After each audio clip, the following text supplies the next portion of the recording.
So നമ്മുടെ NEET അൾട്ടിമേൽ നമ്മൾ ഇതുവരെ ഇലക്ട്രോ കെമിസ്ട്രിയും കെമിക്കൽ കൈനറ്റിക്സും നോക്കിക്കഴിഞ്ഞു. അടുത്ത് നമ്മുടെ +2ൻ്റെ അടുത്ത ഫിസിക്കൽ കെമിസ്ട്രിയിലെ വളരെ ഇമ്പോർട്ടൻ്റ് ആയിട്ടുള്ള ഒരു ചാപ്റ്ററാണ് സൊല്യൂഷൻസ് ചാപ്റ്റർ. മിനിമം ഒരു 2 ക്വസ്റ്റ്യൻ നമുക്ക് സൊല്യൂഷൻസ് ചാപ്റ്ററിൽ നിന്ന് എന്ത് ചെയ്യാൻ പറ്റും, എക്സ്പെക്റ്റ് ചെയ്യാൻ പറ്റും. ഓക്കെ, സോ സൊല്യൂഷൻസ് ചാപ്റ്ററിൽ മൊത്തം കൺസെപ്റ്റുകളെന്ന് പറയുന്നത് ആദ്യം നമ്മൾ കുറച്ച് കോൺസെൻട്രേഷൻ ടേംസ് ഓൾറെഡി നമ്മൾ സം ബേസിക് കോൺസെപ്റ്റ്സിൽ ഇൻട്രൊഡ്യൂസ്ഡ് ആയതാണ്, എങ്കിലും ഇവിടെയും നമ്മളത് എന്ത് ചെയ്യുന്നുണ്ടെന്ന് റീഇൻട്രൊഡ്യൂസ്ഡ് ആവുന്നുണ്ട്. സോ കോൺസെൻട്രേഷൻ ടേംസിനെ കുറിച്ച് പഠിക്കും. പിന്നെ സൊലുബിലിറ്റിയിൽ 2 പ്രധാന ഫാക്ടേഴ്സാണ്, 2 പ്രധാന കൺസെപ്റ്റുകളാണ് സൊലുബിലിറ്റി എന്ന് പറയുന്ന കൺസെപ്റ്റിൽ നമുക്ക് സബ് കൺസെപ്റ്റുകളായിട്ട് വരുന്നത്. ഒന്ന് ഹെൻറീസ് ലോയും മറ്റേത് റൗൾസ് ലോയും. ഇതിൽ റൗൾസ് ലോയിൽ നിന്ന് ഒരുപാട് ചോദ്യങ്ങൾ നമുക്ക് പ്രീവിയസ് ഇയേഴ്സിൽ കിട്ടിയിട്ടുണ്ട്. ഓക്കെ, അടുത്ത ഒരു സബ് കൺസെപ്റ്റ് അല്ലെങ്കിൽ അടുത്ത ഒരു കൺസെപ്റ്റ് സൊല്യൂഷൻസ് ചാപ്റ്ററിലെ അടുത്തൊരു കൺസെപ്റ്റ് എന്ന് പറയുന്നത് കൊളിഗേറ്റീവ് പ്രോപ്പർട്ടീസ് ആണ്. കൊളിഗേറ്റീവ് പ്രോപ്പർട്ടീസിൽ 4 സബ് കൺസെപ്റ്റുകളാണ് നമുക്ക് വരുന്നത്. Elevation in boiling point, depression in freezing point, relative lowering of vapour pressure, osmosis and osmotic pressure. ഇങ്ങനെ 4 സബ് കൺസെപ്റ്റുകളാണ് കൊളിഗേറ്റീവ് പ്രോപ്പർട്ടി എന്ന് പറയുന്ന കൺസെപ്റ്റിൽ നമുക്ക് വരുന്നത്. അത് കഴിഞ്ഞാൽ പിന്നെ അബ്നോർമൽ മോളാർ മാസസ് എന്ന് പറയുന്ന ഒരു കൺസെപ്റ്റ്. ഇങ്ങനെ 4 കൺസെപ്റ്റുകളാണ് മൊത്തം സൊല്യൂഷൻ ചാപ്റ്ററിൽ നമുക്ക് പഠിക്കാനായിട്ടുള്ളത്. അതിൽ ഏറ്റവും കൂടുതൽ ചോദ്യങ്ങൾ ചോദിച്ചിട്ടുള്ളത് കൊളിഗേറ്റീവ് പ്രോപ്പർട്ടീസിൽ നിന്നാണ്. അത് കഴിഞ്ഞാൽ റൗൾസ് ലോയ്ക്കാണ് പ്രയോറിറ്റി വരുന്നത്, പിന്നെ കോൺസെൻട്രേഷൻ ടേംസിനാണ്. ഓക്കെ, ദെൻ അബ്നോർമൽ മോളാർ മാസിൽ നിന്നും ഹെൻറീസ് ലോയിൽ നിന്നും ക്വസ്റ്റ്യൻസ് ചോദിച്ചിട്ടുണ്ട്, ഇല്ല എന്നല്ല, പക്ഷേ കമ്പാരിറ്റീവ്ലി ക്വസ്റ്റ്യൻസ് കൂടുതൽ വന്നത് ഈ സെക്ഷൻസുകളിൽ നിന്നാണ് എന്ന് പറഞ്ഞു എന്ന് മാത്രം. ഓക്കെ അല്ലേ, പറഞ്ഞ കാര്യം മനസ്സിലായില്ലേ? സോ ഈ ഓരോ ടോപ്പിക് വൈസ് ഈ ഓരോ കൺസെപ്റ്റിൽ നിന്നുള്ള കുറച്ച് ചോദ്യങ്ങളും കൊണ്ടാണ് നമ്മൾ വരുന്നത്. ഓക്കെ, മാക്സിമം ഒരു ടൈപ്പ് ഓഫ് ക്വസ്റ്റ്യൻസ് കവർ ചെയ്യാൻ ശ്രമിച്ചിട്ടുണ്ട്. പക്ഷേ നിങ്ങൾക്കറിയാം ഇനിയും ക്വസ്റ്റ്യൻസ് നമുക്ക് ഇതിനകത്തുനിന്ന് എന്ത് ചെയ്യാൻ പറ്റും, ജനറേറ്റ് ചെയ്തെടുക്കാൻ പറ്റും. Okay, so let's move to the first question. Concentration ടേംസിൽ നിന്ന് വന്ന ക്വസ്റ്റ്യൻ ആണ്. ചോദ്യം വായിച്ചു നോക്കി. കോൺസെൻട്രേഷൻ ടേംസിൽ നിന്ന് നമുക്ക് സാധാരണ നിങ്ങൾക്കറിയാം മൊളാലിറ്റി കാൽക്കുലേറ്റ് ചെയ്യാൻ, നോർമാലിറ്റി കാൽക്കുലേറ്റ് ചെയ്യാൻ, അല്ലെങ്കിൽ മൊളാലിറ്റി കാൽക്കുലേറ്റ് ചെയ്യാനുള്ള ഡയറക്റ്റ് ക്വസ്റ്റ്യൻസ് ഉണ്ട് കേട്ടോ. അങ്ങനത്തെ ചോദ്യങ്ങളൊന്നും ഞാൻ എടുത്തിട്ടില്ല, അതൊക്കെ നിങ്ങൾക്ക് ചെയ്യാനറിയാം. സിമ്പിളായിട്ട് നമ്മുടെ എന്തിൽ സബ്സ്റ്റിറ്റ്യൂട്ട് ചെയ്തിട്ട് ഇക്വേഷനിൽ സബ്സ്റ്റിറ്റ്യൂട്ട് ചെയ്യുന്ന സിമ്പിൾ പ്രോബ്ലംസ്, മോൾ ഫ്രാക്ഷൻ കണ്ടുപിടിക്കാനൊക്കെ ഉള്ളത്, അങ്ങനെയുള്ളതൊന്നും ഞാൻ എടുത്തിട്ടില്ല കേട്ടോ. കുറച്ച് ഒരു വെറൈറ്റി ആയിട്ട് എനിക്ക് ഫീൽ ചെയ്ത കുറച്ച് ക്വസ്റ്റ്യൻസ് ആണ് ഞാൻ എടുത്തിരിക്കുന്നത്. അതിലൊന്നാമത്തേതാണ്, ചോദ്യം വായിച്ചു നോക്കിക്കേ. Equal volumes of 0.1 molar AgNO3 and 0.2 molar NaCl solutions are mixed. The concentration of NO3 minus ions in the mixed solution will be. Okay, so നമ്മളോട് എന്താ പറഞ്ഞിരിക്കുന്നത്? നമ്മളോട് പറഞ്ഞിരിക്കുന്നു 0.1 മോളാർ AgNO3യും 0.2 മോളാർ NaClയും കൂടെ മിക്സ് ചെയ്തിരിക്കുക, ഈക്വൽ വോളിയംസ് മിക്സ് ചെയ്തിരിക്കുക. അപ്പോൾ നമ്മളൊരു പുതിയ സൊല്യൂഷൻ, ഒരു മിക്സ്ചർ ഉണ്ടാക്കിയെടുത്തു. ആ മിക്സ്ചറിൽ NO3 മൈനസ് അയോൺസിൻ്റെ കോൺസെൻട്രേഷൻ എത്രയായിരിക്കും എന്നതാണ് നമ്മളോട് ചോദിച്ച ചോദ്യം. ഓക്കെ, സോ ബേസിക്കലി നിങ്ങൾക്കറിയാം 0.1 മോളാർ AgNO3 എന്ന് പറഞ്ഞു കഴിഞ്ഞാൽ അതിനകത്ത് നമുക്ക് 0.1 മോൾ ഓഫ് Ag പ്ലസും 0.1 മോൾ ഓഫ് NO3 മൈനസും ഉണ്ട്. If we are taking 1 liter of 0.1 molar AgNO3. Okay, so 1 liter 0.1 molar AgNO3 എന്ന് പറഞ്ഞാൽ എന്താണ് അതിൻ്റെ അർത്ഥം? അതിൻ്റെ അർത്ഥം ഇത്രയേ ഉള്ളൂ, AgNO3 അതിനകത്ത് എത്രയുണ്ട്? 0.1 മോൾസ് ഉണ്ട്. ഓക്കെ, AgNO3 എത്രയുണ്ട്? 0.1 മോൾസ് ഉണ്ട്. സോ 1 മോൾ AgNO3യിൽ നിന്ന് നമുക്ക് 1 മോൾ Ag പ്ലസും 1 മോൾ NO3 മൈനസും കിട്ടും ഡിസോസിയേറ്റ് ചെയ്യുമ്പോൾ. അങ്ങനെയാണെങ്കിൽ 0.1 മോൾ AgNO3യിൽ നിന്ന് എത്ര കിട്ടും? 0.1 മോൾ Ag പ്ലസും 0.1 മോൾ NO3 മൈനസും. പറഞ്ഞ ഐഡിയ കിട്ടിയില്ലേ? ഓക്കെ അല്ലേ? So we R considering 1 litre solution. So 1 litre 0.1 molar AgNO3 എന്ന് പറഞ്ഞാൽ it contains 0.1 moles of AgNO3. 0.1 moles of AgNO3 എന്ന് പറയുമ്പോൾ അതിനകത്ത് 0.1 മോൾ ഓഫ് Ag പ്ലസും 0.1 മോൾ ഓഫ് NO3 മൈനസും ഉണ്ട്. ഓക്കെ അല്ലേ? പറഞ്ഞ കാര്യം കിട്ടിയില്ലേ? Okay, now consider 0.2 molar NaCl. 0.2 molar NaCl ഇവിടെ ആക്ച്വലി ഒന്നും ചെയ്യാനില്ല, അതും ഞാൻ 1 ലിറ്റർ ആണ് കൺസിഡർ ചെയ്യുന്നത്. അതും നമ്മൾ എത്ര എടുക്കുന്നു? 1 ലിറ്റർ കൺസിഡർ ചെയ്യുന്നു. സോ 1 ലിറ്റർ NaClനകത്ത് നമുക്കറിയാം, 1 അല്ല 0.2 അല്ല 1 ലിറ്റർ NaCl 0.2 മോളാർ എന്ന് പറഞ്ഞാൽ that means 1 litre NaCl contains 0.2 moles of NaCl അല്ലേ? 1 litre solution contains 0.2 moles of NaCl എന്നാണ് അതിൻ്റെ അർത്ഥം വരുന്നത്. 0.2 മോൾസ് ഓഫ് NaCl എന്നാണ് അർത്ഥം വരുന്നത്. അതായത് 0.2 moles of Na plus and 0.2 moles of Cl minus. So ഈ 2 സൊല്യൂഷൻസിനെ നമ്മൾ എന്ത് ചെയ്യുന്നു? മിക്സ് ചെയ്യുന്നു. ഓക്കെ, ഇവിടെ നിന്ന് നമുക്ക് 0.2 മോൾസ് ഓഫ് Na പ്ലസും 0.2 moles of Cl minus. Okay. ഈ രണ്ട് സൊല്യൂഷൻസിനെ നമ്മൾ എന്ത് ചെയ്യുന്നു? മിക്സ് ചെയ്യുന്നു. We are mixing the 2 solutions. Okay, that means 1 + 1 നമുക്ക് ടോട്ടൽ വോളിയം എത്ര കിട്ടി? ടോട്ടൽ വോളിയം 2 ലിറ്റർ ആയി. ഓക്കെ, 1 + 1 2 ആയി. ആൻഡ് NO3യുടെ കോൺസെൻട്രേഷൻ, NO3 മൈനസിൻ്റെ കോൺസെൻട്രേഷൻ ഈ 0.1 AgNO3യിൽ നിന്നല്ലാതെ വേറെ ഇവിടെ നിന്നും വരാനില്ല. സോ NO3യുടെ കോൺസെൻട്രേഷൻ അല്ലെങ്കിൽ NO3യുടെ number of moles remains the same. ഇവിടെ NO3യുടെ നമ്പർ ഓഫ് മോൾസ് ഉണ്ടായിരുന്നത് രണ്ടും കൂടെ ആഡ് ചെയ്യണമായിരുന്നു. ഇവിടെ ഇപ്പോൾ NO3ക്ക് നമ്പർ ഓഫ് മോൾസ് ഉണ്ടോ? ഇല്ല. സോ ബേസിക്കലി ഇവിടെ നിന്നുള്ള നമ്പർ ഓഫ് മോൾസ് മാത്രം എടുത്താൽ മതി. So number of moles of NO3 minus എത്രയാടാ? 0.1 മോൾ. Now concentration കണ്ടുപിടിക്കാൻ എന്ത് ചെയ്യണം? Molarity is equal to 0.1 divided by 2. That is 1 divided by 20. 1 divided by 20 എന്ന് പറയുമ്പോഴത്തേക്കും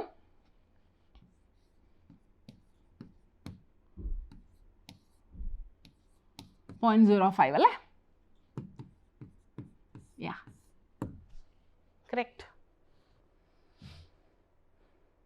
So your answer is 0.05 molar. ചെയ്ത കാര്യം മനസ്സിലായല്ലോ? വളരെ സിമ്പിൾ അല്ലേ? നമുക്കറിയാവുന്ന കൺസെപ്റ്റാണ്. പക്ഷെ പെട്ടെന്ന് നമ്മൾ എന്ത് ചെയ്യില്ല, പെട്ടെന്ന് നമുക്ക് അങ്ങനെ ഒരു തോട്ട് പ്രോസസ്സ് പോകണമെന്നില്ല. ഓക്കെ, അങ്ങനെ മാത്രം ആ ഒരു തോട്ട് പോവില്ല എന്നുള്ളത് കൊണ്ട് മാത്രം കോംപ്ലിക്കേറ്റഡ് ആവുന്നൊരു ക്വസ്റ്റ്യൻ ആണ്. അല്ലെങ്കിൽ വളരെ ഈസിയാണ്, ഡയറക്റ്റാണ്, സിമ്പിളാണ്. ഓക്കെ അല്ലേ? ഇനി അവിടെ ആ AgNO3 ആ NaCl പകരം എന്തെങ്കിലും NO3 മൈനസ് കണ്ടെയ്നിങ് ആയിട്ടുള്ളൊരു സ്പീഷീസ് വന്നിരുന്നെങ്കിൽ അതിനകത്തുള്ള നമ്പർ ഓഫ് മോൾസിനെയും കൂടെ കൂട്ടിയിട്ട് വേണമായിരുന്നു കോൺസെൻട്രേഷൻ കണ്ടുപിടിക്കാൻ. അത്രയേ ഉള്ളൂ. പറഞ്ഞ കാര്യം മനസ്സിലായോ? ചെയ്ത ഐഡിയ കിട്ടിയോ? ഓക്കെ അല്ലേ? ഓക്കെ, അടുത്ത ക്വസ്റ്റ്യനിലോട്ട് പോയിക്കോട്ടെ ഞാൻ. A 5.2 molar aqueous solution of methyl alcohol is applied. What is the mole fraction of methyl alcohol in the solution? So നമ്മളോട് എന്താ പറഞ്ഞിരിക്കുന്നത്? നമ്മളോട് പറഞ്ഞിരിക്കുന്നു 5.2 molar. What is meant by 5.2 molar? 5.2 molar anything എന്ന് പറഞ്ഞാൽ what is its physical significance? അതുകൊണ്ട് എന്താണ് അർത്ഥമാക്കുന്നത്? It means that 5.2 moles of anything. ഇവിടെ ഇപ്പോൾ methyl alcohol ആയതുകൊണ്ട് methyl alcohol. 5.2 moles of methyl alcohol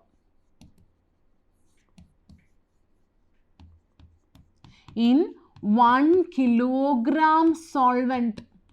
സോൾവെൻറ്റിൻ്റെ 1 കിലോഗ്രാമിൽ 5.2 മോൾസ് ഓഫ് മീഥൈൽ ആൽക്കഹോൾ എന്ന അർത്ഥമാക്കുന്നത്. ഓക്കെ, സോ ഇവിടെ സോൾവെൻ്റ് ഏതാ? അക്വ സൊല്യൂഷൻ എടുത്ത് പറഞ്ഞിട്ടുണ്ട്. സോ സോൾവെൻ്റ് ഏതാ? വെള്ളവാ solvent.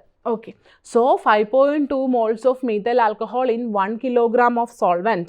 That means that is the meaning of 5 molar solution. Okay, so 1 kilogram solvent, that is 1000 gram of water.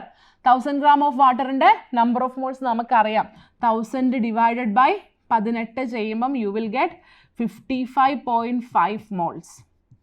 So സോൾവെൻറ്റിൻ്റെ number of moles ഉണ്ട്, സൊല്യൂട്ടിൻ്റെ നമ്പർ ഓഫ് മോൾസ് ഉണ്ട്.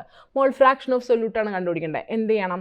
മോൾ fraction of solute കണ്ടുപിടിക്കാൻ number of moles of solute divided by number of moles of solvent plus number of moles of solute. 5.2 divided by 55.5 plus 5.2 എന്ന് കിട്ടും. So that is equal to 5.2 divided by 60.7 എന്ന് കിട്ടും. And your answer will be around 0.086. നിങ്ങളുടെ ഉത്തരം എത്രയായിരിക്കും? ഇത് ചെയ്തെടുക്കുമ്പോൾ your answer will be 0.086. So your option is option B. Okay, അല്ലെങ്കിൽ ഓപ്ഷൻ 2. ഓക്കെ ആണോ? ചെയ്ത കാര്യം മനസ്സിലായില്ലേ? സിമ്പിൾ കൺസെപ്റ്റാണ്. ഇവിടെയും നമുക്കറിയാവുന്ന സാധനം തന്നെയാണ്. പിന്നെ 5 മോളാൽ എന്ന് പറയുമ്പോൾ അതെങ്ങനെ എടുക്കണം? എനിത്തിങ് 5 മോളാൽ അല്ലെങ്കിൽ എക്സ് മോളാൽ എന്ന് പറഞ്ഞാൽ X moles of anything in 1 kilogram of solvent എന്നുള്ള കൺസെപ്റ്റിലെടുത്ത് ചെയ്യേണ്ട കാര്യമാണ് കേട്ടോ. ഓക്കെ ആണല്ലോ? പ്രോബ്ലം ചെയ്തതിൻ്റെ കൺസെപ്റ്റ് കിട്ടിയില്ലേ? ഓക്കെ, അടുത്ത ക്വസ്റ്റ്യൻ നോക്കിക്കേ. 6.02 into 10 raised to 20 molecules of urea are present in 100 ml of its solution. The concentration of urea solution is, yeah, of course, molarity ആണ് കാൽക്കുലേറ്റ് ചെയ്യേണ്ടത്. എങ്ങനെ മനസ്സിലായി? ഓപ്ഷൻസിൽ മൊളാരിറ്റി മാത്രമേ ഉള്ളൂ, അങ്ങനെ മനസ്സിലായി. സോ മൊളാരിറ്റിയുടെ ഇക്വേഷൻ നമുക്കറിയാം. ഡയറക്റ്റ് ക്വസ്റ്റ്യൻ ആണല്ലേ. മൊളാരിറ്റിയുടെ ഇക്വേഷൻ നമുക്കറിയാം. എന്താണ്? Number of moles divided by volume in litre. So number of moles ഇവിടെ ഡയറക്റ്റ് ആയിട്ട് തന്നിട്ടില്ല, പക്ഷേ നമ്പർ ഓഫ് മോൾസ് കണ്ടുപിടിക്കാനുള്ള സാധനം അവിടെ തന്നിട്ടുണ്ട്. എത്ര മോളിക്യൂൾസ് ഓഫ് യൂറിയ എന്നാണ് പറയണേ? 6.02 × 10⁻23 moles of molecules of urea എന്നാണ് പറയണേ. അത് എത്ര മോൾസ് ആണെന്ന് ഇങ്ങനെ കണ്ടുപിടിക്കും? അത് ഡിവൈഡഡ് ബൈ 6.02 × 10⁻23 ചെയ്താൽ മതി. So number of moles calculate ചെയ്യാൻ 6.02 × 10⁻20 ഡിവൈഡഡ് ബൈ 6.02 × 10⁻23. 6.02 ഡിവൈഡ് ചെയ്ത് പോയിട്ട് വോളിയം തന്നിട്ടുണ്ടായിരിക്കുമല്ലോ 100 ml, ദാറ്റ് ഈസ് 0.1. കറക്റ്റ് അല്ലേ? So you will get 10⁻³ by 0.1 is equal to 10⁻². So 10⁻² is 0.01 molar. Option 2 again. Okay, മൂന്നും ഓപ്ഷൻ 2 ആയിരുന്നു അല്ലേ? ഓക്കെ അല്ലേ? This is too simple, direct question ആയിരുന്നു. വേറെ കൺഫ്യൂഷൻസോ വേറെ കാര്യങ്ങളോ ഒന്നുമില്ല. ഓക്കെ അല്ലേ? കിട്ടിയില്ലേ? ഓക്കെ, അടുത്ത ക്വസ്റ്റ്യൻ നോക്കിക്കേ. 2 solutions of a substance is mixed as follows. 480 ml of 1.5 molar solution is mixed with the 520 ml of 1.2 molar solution. What is the molarity of final mixture? Final mixture molarity എത്രയാണ് എന്നാണ് ചോദ്യം. Okay, so എടാ ഇത് മിക്സിങ്ങിൻ്റെ questions എന്ന് പറയും. 2 തരം ചോദ്യങ്ങളുണ്ട് കേട്ടോ. മിക്സിങ്ങിൻ്റെ ക്വസ്റ്റ്യൻസും ഡൈല്യൂഷൻ്റെ ക്വസ്റ്റ്യൻസ് അല്ലെങ്കിൽ ന്യൂട്രലൈസേഷൻ്റെ ക്വസ്റ്റ്യൻസ്. ഓക്കെ, ഇപ്പോൾ ഡൈല്യൂഷൻ ആണെങ്കിലും ന്യൂട്രലൈസേഷൻ ആണെങ്കിലും നിങ്ങൾ ഉപയോഗിക്കേണ്ട ഇക്വേഷൻ M1V1 = M2V2 എന്ന ഇക്വേഷനാണ്. ഇത് മൊളാരിറ്റിയിലും ഉപയോഗിക്കാം, നോർമാലിറ്റിയിലും നിങ്ങൾക്ക് സെയിം തന്നെ ഉപയോഗിക്കാം. N1V1 = N2V2. ഇപ്പോൾ ചോദ്യം എങ്ങനെ വരുമെന്നറിയോ?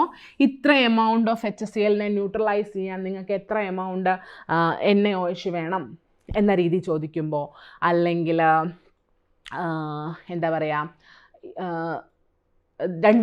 ഒരു NaOH സൊല്യൂഷൻ ഒരു HCl സൊല്യൂഷനുടെ പരസ്പരം ന്യൂട്രലൈസ് ആയി, അങ്ങനെയാണ് NaOHൻ്റെ കോൺസെൻട്രേഷൻ ഇത്രയായിരുന്നു, അങ്ങനെയാണെങ്കിൽ എന്തിൻ്റെ HClൻ്റെ കോൺസെൻട്രേഷൻ എത്രയാണ്, ഇങ്ങനെയൊക്കെയുള്ള ചോദ്യങ്ങൾ ചോദിക്കുമ്പോൾ യൂസ് ചെയ്യണം. അതുപോലെ തന്നെ ഇപ്പോൾ നിങ്ങൾ ഡൈല്യൂട്ട് ചെയ്തു, ഓക്കെ, ഇത്ര മോളാർ ഇത്ര വോളിയം ഒരു സൊല്യൂഷനെ എടുത്തിട്ട് ഇത്ര വോളിയമാക്കി മാറ്റി, അങ്ങനെ മാറ്റിയതിന് ശേഷം പുതിയതായിട്ടുണ്ടായ സിസ്റ്റത്തിൻ്റെ മൊളാരിറ്റി എത്ര അല്ലെങ്കിൽ നോർമാലിറ്റി എത്ര എന്ന ചോദ്യങ്ങൾ, അങ്ങനെയുള്ള ഡൈല്യൂഷൻ ക്വസ്റ്റ്യൻസും ന്യൂട്രലൈസേഷൻ ക്വസ്റ്റ്യൻസും ചോദിക്കുന്ന സമയത്ത് ഉപയോഗിക്കേണ്ട ഇക്വേഷനാണിത്. അത് നിങ്ങൾക്ക് മൊളാരിറ്റിയിലും നോർമാലിറ്റിയിലും ഒരേപോലെ ഉപയോഗിക്കാം. പറഞ്ഞ ഐഡിയ കിട്ടിയില്ലേ? ഓക്കെ അല്ലേ? ഓക്കെ, അടുത്തതാണ് മിക്സിങ്ങിൻ്റെ ക്വസ്റ്റ്യൻസ്. ഓക്കെ, മിക്സിങ്ങിൻ്റെ ക്വസ്റ്റ്യൻസ് ചില സമയത്ത് ഇതാ ഇങ്ങനെ സിമ്പിളായിട്ട് 2 പേരെ പരസ്പരം മിക്സ് ചെയ്യുന്നു എന്നുള്ള രീതിയിൽ ചോദിക്കാം. ഇങ്ങനെ 2 പേരെ ഒരേ തരത്തിലുള്ള 2 പേരെ പരസ്പരം മിക്സ് ചെയ്തു, നിങ്ങൾക്ക് എത്ര കിട്ടി എന്ന് റിസൾട്ടൻറ്റ് സൊല്യൂഷൻ്റെ മൊളാരിറ്റി എത്ര അല്ലെങ്കിൽ നോർമാലിറ്റി എത്ര എന്ന് ചോദിച്ചാൽ, ഓക്കെ, പരസ്പരം ഒരേപോലുള്ള 2 പേരെ, ഫോർ എക്സാമ്പിൾ ഇപ്പോൾ 2 ആസിഡ്സിനെ മിക്സ് ചെയ്തു, അല്ലെങ്കിൽ 2 ബേസസിനെ മിക്സ് ചെയ്തു, ബേസുകളെ മിക്സ് ചെയ്തു. ഓക്കെ, ഇങ്ങനെ ഒരേപോലത്തെ 2 ആളുകളെ മിക്സ് ചെയ്തു, റിസൾട്ടൻ്റ് ആയിട്ടുള്ള ആളുടെ മൊളാരിറ്റി എത്ര അല്ലെങ്കിൽ നോർമാലിറ്റി എത്ര എന്ന ചോദ്യം ചോദിച്ചാൽ you have to use the equation M1V1 plus resultant molarity equal to M1V1 plus M2V2 divided by V1 plus V2. Okay, അല്ലെങ്കിൽ ഇതേ സാധനം നോർമാലിറ്റിയിൽ പറയാം. Resultant normality is equal to N1V1 plus N2V2 by V1 plus V2. Okay, ഇത് ഒരേപോലത്തെ 2 പേരെ mix ചെയ്താലുള്ള അവസ്ഥ. Okay, now instead of mixing 2 similar things, നിങ്ങൾ ഒരു ആസിഡിനെയും ഒരു ബേസിനെയാണ് മിക്സ് ചെയ്യുന്നത്. ഓക്കെ, നിങ്ങൾ എന്തിനാണ് മിക്സ് ചെയ്യുന്നത്? ഒരു ആസിഡ് ഒരു ബേസും, അങ്ങനെയാണ് മിക്സ് ചെയ്യുന്നതെങ്കിൽ ഇക്വേഷൻ ഒരു ചെറിയ മാറ്റമേ ഉണ്ടാവുന്നുള്ളൂ. Then the resultant molarity can be expressed as M1V1 minus M2V2 by V1 plus V2. നോർമാലിറ്റിയിലും സെയിം രീതി നിങ്ങൾക്ക് എക്സ്പ്രസ് ചെയ്യാം. N1V1 minus N2V2 by V1 plus V2. Okay, so these are considered as the equations of mixing.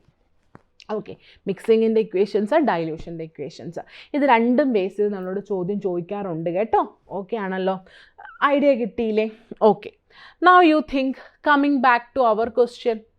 നമ്മുടെ question പറയുന്നത് 2 solutions of A substance, ഒരേ സബ്സ്റ്റൻസിൻ്റെ 2 solution mix ചെയ്തു എന്നാണ് പറയുന്നത്. അതായത് സിമിലർ സബ്സ്റ്റൻസുകളാണ് മിക്സ് ചെയ്യുന്നത്. സിമിലർ സബ്സ്റ്റൻസ് ആണ് മിക്സ് ചെയ്യുന്നതെങ്കിൽ ഏത് ഇക്വേഷൻ ഉപയോഗിക്കേണ്ടത്? First equation, that is m1v1 plus m2v2 by v1 plus v2. ഈ ഇക്വേഷനാണ് ഉപയോഗിക്കേണ്ടത്.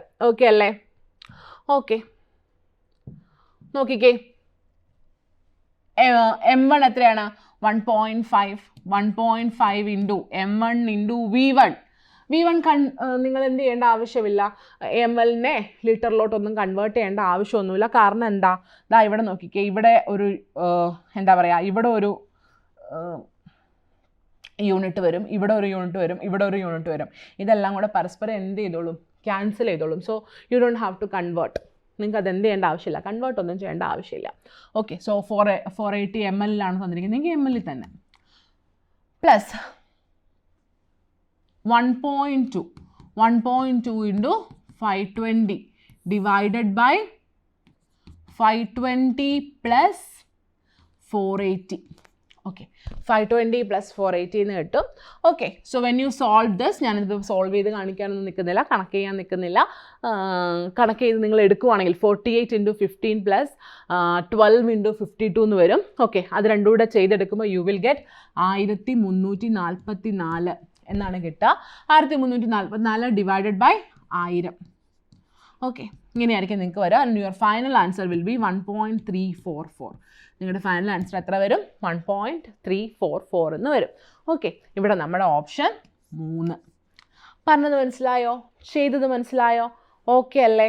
This is very simple. ഇതുപോലുള്ള ക്വസ്റ്റ്യൻസ്, മിക്സിങ്ങിൻ്റെ ക്വസ്റ്റ്യൻസ് ചോദിക്കാറുണ്ട് കേട്ടോ. ഓക്കെ ആണോടാ? പറഞ്ഞ കാര്യം മനസ്സിലായില്ലേ? ഓക്കെ, അടുത്ത ചോദ്യം നമുക്ക് നോക്കാം.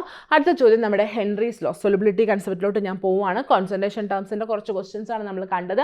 നിങ്ങൾക്കറിയാം കോൺസെൻട്രേഷൻ ടേംസിൻ്റെ ക്വസ്റ്റ്യൻസ് ഇവിടെയെങ്കിലും തീരുന്നില്ല. ഒരുപാട് ചോദ്യങ്ങൾ, പല വെറൈറ്റീസ് ഓഫ് ക്വസ്റ്റ്യൻസ് കിട്ടാൻ സാധ്യതയുള്ള ഒരു സാധനം തന്നെയാണ്. അതിൽ നിന്ന് കുറച്ച് എന്താ പറയുക ക്വസ്റ്റ്യൻസ് ഞാൻ ചൂസ് ചെയ്തു എന്ന് പറയുന്നു എന്നേ ഉള്ളൂ കേട്ടോ. ഓക്കെ അല്ലേ? സോ അടുത്തത് ഹെൻറീസ് ലോ ആണ്. ഇതുപോലത്തെ ഒരു ചോദ്യം റീസെൻ്റ് ആയിട്ട് നമ്മുടെ നീറ്റ് പരീക്ഷയ്ക്ക് ചോദിച്ചായിരുന്നു. ഓക്കെ, ഇവിടെ നമ്മുടെ KH-ഉം സോലിബിലിറ്റിയും തമ്മിലുള്ള റിലേഷൻഷിപ്പ് വെച്ചിട്ടാണ് നമുക്ക് ഉത്തരം പറയാനായിട്ടുള്ളത്. ഓക്കെ, നിങ്ങൾക്കറിയാം KH എന്ന് പറയുന്നത് ഇൻവേഴ്സ്ലി പ്രൊപ്പോർഷണൽ ടു സോലിബിലിറ്റി ആണ്. ഓക്കെ, സോ KH കൂടുന്തോറും സോലിബിലിറ്റി എന്ത് ചെയ്യും? കുറയും. ഈ ഒരു റിലേഷൻഷിപ്പ്, KH-ഉം സോലിബിലിറ്റിയും കൂടിയുള്ള ഈ ഒരു റിലേഷൻഷിപ്പ് ഉപയോഗിച്ചും പറയേണ്ട ഒരു ക്വസ്റ്റ്യൻ ആണ് ഇത്. ഓക്കെ, ഇവിടെ നമുക്ക് കുറച്ച് ആളുകളുടെ ഹെൻറീസ് ലോ കോൺസ്റ്റൻറ്റ് തന്നിട്ടുണ്ട്. ആർഗണിൻ്റെ, കാർബൺ ഡൈ ഓക്സൈഡിൻ്റെ, HCHO-യുടേത്, അതുപോലെ തന്നെ CH4-ൻ്റേത്. ഓക്കെ, എന്നിട്ട് നമ്മളോട് ചോദിച്ചിരിക്കുകയാണ് ഇതിൻ്റെ സൊല്യൂബിലിറ്റിയുടെ ഇൻക്രീസിങ് ഓർഡർ എങ്ങനെയായിരിക്കും? ആർക്കായിരിക്കും ഏറ്റവും കുറവ് സൊല്യൂബിലിറ്റി, ദെൻ കുറഞ്ഞ സൊല്യൂബിലിറ്റി ടു കൂടിയ സൊല്യൂബിലിറ്റി, ഇൻക്രീസിങ് ഓർഡർ ആണ്. ഓക്കെ, വലുതിൽ നിന്ന് ചെറുതിലോട്ടുള്ള ഓർഡർ കൃത്യമായിട്ട് പറയാനായിട്ടാണ് പറഞ്ഞിരിക്കുന്നത്. സോ നമുക്കറിയാം KH വാല്യൂ കൂടുന്തോറും സൊല്യൂബിലിറ്റി കുറയും. സോ ആർക്കാണോ KH വാല്യൂ ഏറ്റവും കൂടിയത് അയാൾക്കായിരിക്കും സൊല്യൂബിലിറ്റി ഏറ്റവും കുറഞ്ഞത്. സോ ഇവിടെ നോക്കിക്കേ, ആർക്കാണ് KH വാല്യൂ ഏറ്റവും കൂടുതൽ? ആർഗണിൻ്റെ KH വാല്യൂ നിങ്ങൾക്ക് കാണാൻ പറ്റുന്നുണ്ട്, 40.39 ആണ്. ഓക്കെ, CO2-ൻ്റെ നിങ്ങൾക്ക് കാണാൻ പറ്റും, CO2-ൻ്റേത് 1.67 ആണ്. ഓക്കെ, HCHO-യുടേത് നിങ്ങൾക്ക് കാണാൻ പറ്റും 1.83 into 10⁻⁻5 ആണ്. ആൻഡ് CH4-ൻ്റേതും നിങ്ങൾക്ക് ഇവിടെ കാണുന്നുണ്ട് 0.413 ആണ്. So from these values it is very clear that KH value for argon is higher. So solubility ഏറ്റവും കുറഞ്ഞത് ആർക്കായിരിക്കും? ആർഗൺ ആയിരിക്കും സൊല്യൂബിലിറ്റി ഏറ്റവും കുറഞ്ഞത്. അത് കഴിഞ്ഞാൽ പിന്നെ KH വാല്യൂ ആർക്കാണ്? കാർബൺ ഡൈ ഓക്സൈഡ് ആണ്, 1.67 ആണ്. So carbon dioxide. അത് കഴിഞ്ഞ് CH4 ആണ് 0.413. ആൻഡ് ഫൈനലി KH വാല്യൂ ഏറ്റവും കുറഞ്ഞു 10⁻⁵ റേഞ്ചിലാണ് കിടക്കുന്ന HCH. Okay, so this is the increasing order of solubility and also this is the increasing order of solubility. That's it, increasing order of solubility. Yes, ഈ option എവിടെയാണ് വരുന്നത്? Argon, carbon dioxide, CH4, HCHO. Option D. നമ്മുടെ option ഏതാണ് മക്കളെ? നമ്മുടെ option D ആണ്. Okay ആണോ? So this type of a question was asked very recently in the NEET. Okay, അടുത്ത ക്വസ്റ്റ്യൻ നോക്കിക്കേ, സ്റ്റേറ്റ്മെന്റ് ടൈപ്പ് ക്വസ്റ്റ്യൻ ആണ്. Which of the following statement regarding Henry's law is not correct? Henry's ലോയുമായിട്ട് with respect to നമ്മൾ ചിന്തിക്കുന്ന സമയത്ത് ഈ പറഞ്ഞിരിക്കുന്ന സ്റ്റേറ്റ്മെന്റ്സിൽ ഏത് സ്റ്റേറ്റ്മെന്റ് ആണ് ശരിയല്ലാത്തത് എന്നതാണ് ചോദ്യം അല്ലേ? Yes, different gases have different KH values at the same temperature. Yes, നമുക്കറിയാവുന്ന കാര്യമാണ്. KH വാല്യൂ നമ്മൾ കാണാണ്ട് പഠിക്കുന്നില്ല. എന്തുകൊണ്ടാണ് KH വാല്യൂ കാണാണ്ട് പഠിക്കാത്തത്? പല ഗ്യാസസിന് പല വാല്യൂ ആണ്. സെയിം ടെമ്പറേച്ചർ എടുത്താൽ പോലും പല ഗ്യാസസിന് പല വാല്യൂ ആണ്. ഇനി ഒരേ ഗ്യാസിന് ഡിഫറെൻറ്റ് ടെമ്പറേച്ചേഴ്സിൽ ഡിഫറെൻറ്റ് വാല്യൂ ആയിരിക്കും. Okay, so basically KH value varies. Okay, true statement ആണ്. This statement is true. നമുക്ക് വേണ്ടത് ട്രൂ ആണോ? അല്ല, ഫോൾസാ.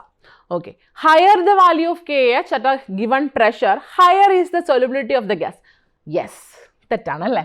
നമുക്കറിയാം, കുറച്ച് മുന്നേ നമ്മളത് അങ്ങനെയല്ല എന്ന് പറഞ്ഞു വെച്ചതേ ഉള്ളൂ. KH and solubility are inversely proportional. So നമ്മുടെ ആൻസർ ആയി കഴിഞ്ഞു. നമ്മുടെ ആൻസർ ഏതാണ്? Our answer is answer B. Okay, അടുത്തതും കൂടെ വായിച്ചു നോക്കാം. The value of KH increases with increase of temperature and KH is the function of nature of gas. True, true, yes, കറക്റ്റാണ്. KHൻ്റെ വാല്യൂ ടെമ്പറേച്ചർ കൂടുന്തോറും കൂടും. നമ്മൾ ആ അക്വാട്ടിക് ലൈഫിൻ്റെ കാര്യം പറയുന്നുണ്ട്. Aquatic life is more comfortable in called water. എന്തുകൊണ്ടാണെന്ന് ചോദിച്ചാൽ കോൾഡ് വാട്ടറിന് KHൻ്റെ വാല്യൂ കുറവായിരിക്കും. KHൻ്റെ വാല്യൂ കുറയുമ്പോൾ സൊല്യൂബിലിറ്റി കൂടുതലായിരിക്കും. So in called water dissolved oxygen is more. അതുകൊണ്ട് അക്വാട്ടിക് ലൈഫ് എവിടെയായിരിക്കും കൂടുതൽ കംഫർട്ടബിൾ? കോൾഡ് വാട്ടറിലായിരിക്കും. ഇത് നമ്മൾ പറയുന്ന ഒരു കാര്യമാണ്, അല്ലായോ? ഓക്കെ, അടുത്ത നോക്കിക്കേ. അതേപോലെ തന്നെ nature of gas. KH value varies with different gases. So nature of ഗ്യാസിനെ അത് എന്ത് ചെയ്യുന്നുണ്ട്? ഡിപ്പെൻഡ് ചെയ്യുന്നുണ്ട്. ഓക്കെ, അടുത്തത്. The partial pressure of the gas in vapour phase is proportional to the mole fraction of the gas in the solution. True. ഇത് വെച്ചിട്ട് നമുക്കൊരു equation പോലും ഉണ്ട് കേട്ടോ. ഈ ഒരു സ്റ്റേറ്റ്മെൻറ്റ് വെച്ചിട്ട് the partial pressure of gas in vapour ഫേസിലുള്ള ഒരു ഗ്യാസിൻ്റെ പാർഷ്യൽ പ്രഷർ എന്ന് പറയുന്നത് മോൾ ഫ്രാക്ഷൻ, ആ ഗ്യാസിൻ്റെ സൊല്യൂഷനുള്ള മോൾ ഫ്രാക്ഷനോട് ഡയറക്റ്റ്ലി പ്രൊപ്പോർഷണൽ ആയിരിക്കും. ട്രൂ ആണ്. ഓക്കെ, ഓക്കെ ആണല്ലോ. സോ ഇതും ട്രൂ ആണ്, ഇതും ട്രൂ ആണ്, എയും ട്രൂ ആണ്.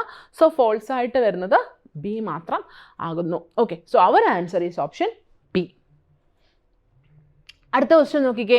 The Henry's law constant for the solubility of N2 gas in water at 298 Kelvin ഈസ് 1.5 atmosphere. The mole fraction of N2 in air is 0.8. The number of moles of N2 from air dissolved in 10 moles of water at 298 Kelvin and 5 atmosphere pressure is. Okay, നമുക്ക് എന്നാ കണ്ടുപിടിക്കാനുള്ളത്? Number of moles of N2 ആണ് കണ്ടുപിടിക്കാനുള്ളത്. N2ൻ്റെ number of moles calculate ചെയ്യണം. Okay, so നമുക്ക് ആദ്യം ചെയ്യാൻ പറ്റുന്ന ഒരു കാര്യം, പി ടോട്ടൽ എന്ന് പറയുന്നത് PN2 partial pressure of N2 എന്ന് പറയുന്നത് പി ടോട്ടൽ പ്ലസ് Chi_N2 ആണ്. ഓക്കെ, Chi_N2 ഇൻ എയർ ആണ്. Okay, so that is P total എന്താണ്? 5 ആണ്. Chi_N2 0.8 ആണ്. ഓക്കെ, സോ ഫ്രം ദയർ നമുക്ക് എന്ത് കിട്ടും? പാർഷ്യൽ പ്രഷർ ഓഫ് N2 കിട്ടും. Okay, so partial pressure of N2 എന്ന് പറഞ്ഞാൽ P total into Chi_N2 in air. Okay അല്ലേ? So from here we will get 4 atmosphere. എത്ര കിട്ടൂടാ മക്കളെ? 4 atmosphere എന്ന് ഉത്തരം കിട്ടും. ഓക്കെ, സോ PN2 കണ്ടുപിടിച്ചു. ഇനി എന്ത് ചെയ്യാൻ പറ്റും? ഫ്രം ദിസ് നമുക്കറിയാം, ഫ്രം ഹെൻറീസ് ലോ PN2 എന്ന് പറയുന്നത് KH ഇൻറ്റു Chi_N2 ആണ്. ഓക്കെ, നൗ നമ്മൾ നമ്മുടെ സ്ഥലത്ത് എത്തിക്കഴിഞ്ഞു. KH അവർ തന്നിട്ടുണ്ട്, PN2 നമുക്കറിയാം. ഇനി നമുക്ക് Chi_N2 കിട്ടും. Chi_N2വിൽ നിന്ന് നമുക്ക് number of moles of N2 calculate ചെയ്യുന്ന ഒരു വലിയ ടാസ്ക് ആയിരിക്കില്ല. പറഞ്ഞ കാര്യം മനസ്സിലായില്ലേ? നമ്മൾ എത്തിക്കഴിഞ്ഞു. ഓക്കെ, സോ KH 1 into 10⁵ അല്ലേ? സോ KHൻ്റെ value 1 into 10⁵. So Chi_N2 is equal to 4 divided by Chi_N2 is equal to 4 divided by 1 into 10⁻⁵. Sorry, plus 5. That is 4 into 10⁻⁵. Chi_N2 4 into 10⁻⁵ ആണ്. ഓക്കെ അല്ലേ? So what is Chi_N2? Chi_N2 എന്ന് പറയുന്നത് number of moles of N2 divided by number of moles of N2 plus number of moles of H2O. Right? Number of moles of H2O. ശരിയല്ലേ? Okay. So H2O is the solvent and N2 is the solute. So when you consider the number of moles of H2O, that is solvent and solute, number of moles of solvent is very very very higher than number of moles of solute. So നിങ്ങൾക്ക് എന്ത് ചെയ്യാം, ഇതിനെ neglect ചെയ്യാം. So N2 is equal to a number of moles of N2 divided by number of moles of H2O. എന്താണെന്ന് മനസ്സിലായല്ലോ? Number of moles of H2O വളരെ വളരെ കൂടുതലായിരിക്കും. സോ ഇൻ ഡിനോമിനേറ്റർ ഈ H2O ആയിട്ട് കമ്പയർ ചെയ്യുന്ന സമയത്ത് ഇത് വളരെ വളരെ കുറവാണ്. ഇതിനെ എടുത്ത് കളഞ്ഞാലും ഒന്നും സംഭവിക്കാനില്ല. That's it. അതിനെ എടുത്ത് കളഞ്ഞു. സോ നിങ്ങൾക്ക് ഇതിങ്ങനെ കിട്ടും. N2 നിങ്ങൾക്ക് കിട്ടിയിട്ടുണ്ട് 4 × 10⁻⁻5 ആണ്. Okay, number of moles of N2 ആണ് നമുക്ക് കണ്ടുപിടിക്കാനുള്ളത്. Number of moles of H2 നമുക്കറിയാം 10 ആണ്. എത്രയാണ്? 10 ആണ്. Okay, so basically number of moles of N2 നമുക്ക് എത്ര കിട്ടും? 10 × 4 × 10⁻⁵ എന്ന് കിട്ടും. That is 4 × 10⁻⁴. Okay, 4 × 10⁻⁴. Number of moles of N2 is equal to 4 × 10⁻⁴. That is your option 1. ചെയ്തെടുത്തത് മനസ്സിലായില്ലേ? ഓക്കെ അല്ലേ? സെറ്റാണോ? പറഞ്ഞത് ഓക്കെ അല്ലേ? ഓക്കെ, സോ ചെയ്തൊന്നുകൂടെ പറയണ്ടേ? Pn2 partial pressure of N2 എങ്ങനെ കണ്ടുപിടിക്കാം? P total × N2 in air വെച്ചിട്ട് കണ്ടുപിടിക്കാം. സോ അങ്ങനെ നമ്മൾ പാർഷ്യൽ പ്രഷർ ഓഫ് N2 കണ്ടുപിടിച്ചു. Okay, partial pressure of N2 കണ്ടുപിടിക്കുന്നു. പാർഷ്യൽ പ്രഷർ ഓഫ് N2 കണ്ടുപിടിച്ചതിന് ശേഷം അതെ ആ പാർഷ്യൽ പ്രഷർ ഓഫ് N2 ഉപയോഗിച്ചിട്ട് ഹെൻറീസ് ലോയുടെ മാത്തമാറ്റിക്കൽ എക്സ്പ്രഷനിൽ ഇട്ടിട്ട് N2 സൊല്യൂഷനിലെ നൈട്രജൻ്റെ number of moles mole fraction കണ്ടുപിടിക്കുന്നു. അവിടെ നിന്ന് മോൾ ഫ്രാക്ഷൻ്റെ ഇക്വേഷനിൽ സബ്സ്റ്റിറ്റ്യൂട്ട് ചെയ്തിട്ട് നമ്മൾ നൈട്രജൻ്റെ നമ്പർ ഓഫ് മോൾസ് കണ്ടുപിടിക്കുന്നു. Very simple, too simple. Okay അല്ലേ? ഐഡിയ കിട്ടിയില്ലേ? സോ ഇങ്ങനത്തെ പ്രോബ്ലംസ് ആണ് ഹെൻറീസ് ലോ ബേസ് ചെയ്തിട്ട് ഇതുവരെ ചോദിക്കാൻ. അതുപോലെ തന്നെ ഡയറക്റ്റ് ആയിട്ട് ചോദിക്കാം കേട്ടോ. Partial pressure of N2 direct ആയിട്ട് KH number of moles substitute ചെയ്ത് ചെയ്യുന്ന അങ്ങനത്തെ ക്വസ്റ്റ്യൻസ് ഡയറക്റ്റ് ആയിട്ട് ചോദിക്കാം. ഓക്കെ, ഇങ്ങനെയുള്ള കുഞ്ഞു കുഞ്ഞു ചോദ്യങ്ങളാണ് എവിടെ നിന്ന് വരിക? ഹെൻറീസ് ലോ ബേസ് ചെയ്തിട്ട് വരിക. എന്തുകൊണ്ട് ഈ ക്വസ്റ്റ്യൻ എടുത്തു? ഡയറക്റ്റ് ആയിട്ട് ചോദിക്കുന്ന ക്വസ്റ്റ്യൻ ഓൾറെഡി നിങ്ങളുടെ പുസ്തകത്തിൽ ഒരു 2 എണ്ണം വർക്കൗട്ട് ചെയ്ത് കിടപ്പുണ്ട് സൊല്യൂഷൻസ് ചാപ്റ്ററിൽ. സോ പുസ്തകത്തിൽ തരാത്ത പോലത്തെ ഒരു ക്വസ്റ്റ്യൻ ആയിട്ട് എടുത്തുകൊണ്ട് വന്നു എന്നേ ഉള്ളൂ കേട്ടോ. ഓക്കെ അല്ലേ? സോ ഇങ്ങനത്തെ ക്വസ്റ്റ്യൻസ് ആണ് എവിടുന്ന്? ഹെൻറീസ് ലോ ബേസ് ചെയ്തിട്ട് നമുക്ക് കിട്ടാൻ കൂടുതൽ സാധ്യതയുള്ളത്. അതുപോലെ ഹെൻറീസ് ലോയിൽ നിന്ന് തിയറി ക്വസ്റ്റ്യൻസ് കിട്ടാനുള്ള സാധ്യതയും കൂടുതലാണ്. തിയറി ക്വസ്റ്റ്യൻസും കൂടുതലായിട്ട് എവിടെ നിന്ന് വരാം? ഹെൻറീസ് ലോ ബേസ് ചെയ്തിട്ട് നമ്മളോട് ചോദിക്കാം. ഓക്കെ അല്ലേ? സോ നമ്മൾ ഇന്ന് 2 കൺസെപ്റ്റുകൾ, ഒന്ന് നമ്മുടെ കോൺസെൻട്രേഷൻ ടേംസ്, 2 നമ്മുടെ സൊലിബിലിറ്റി കൺസെപ്റ്റ് ചെയ്യുന്ന ഹെൻറീസ് ലോയുടെ കൺസെപ്റ്റ്. ഈ 2 സാധനങ്ങൾ മിക്സ് ചെയ്തിട്ടാണ് നമ്മൾ ഇന്ന് പ്രോബ്ലംസും കൊണ്ട് വന്നത്. പറഞ്ഞ പ്രോബ്ലംസ് ഡിസ്കസ് ചെയ്തൊക്കെ നിങ്ങൾക്ക് മനസ്സിലായി എന്ന് ഞാൻ വിശ്വസിക്കുകയാണ്. ഓക്കെ, എന്തെങ്കിലും സംശയം ഉണ്ടെങ്കിൽ നമ്മുടെ ചാറ്റ് ബോക്സിൽ കമൻറ്റ് ചെയ്താൽ മതി, റിപ്ലൈ തരുന്നതായിരിക്കും. ഓക്കെ അല്ലേ? ഓക്കെ മക്കളെ, so thank you so much for your patient listening. Tata.